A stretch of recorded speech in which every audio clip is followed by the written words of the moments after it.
Hello friends, welcome to my YouTube channel. So today in this video we will discuss about how to fix the network related issues in this device. Okay friends, let's get started. For this, go to your settings and scroll down. Here you can see the option system. Tap on this one, then tap on the option advanced. Then here you can see the option reset options. Tap on this one, then tap on reset Wi-Fi, mobile and Bluetooth. Then you can see this will reset all network settings including Wi-Fi, mobile data, Bluetooth.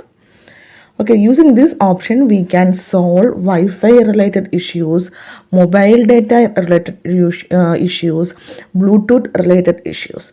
Then tap on the option reset settings. Then tap on the option reset settings.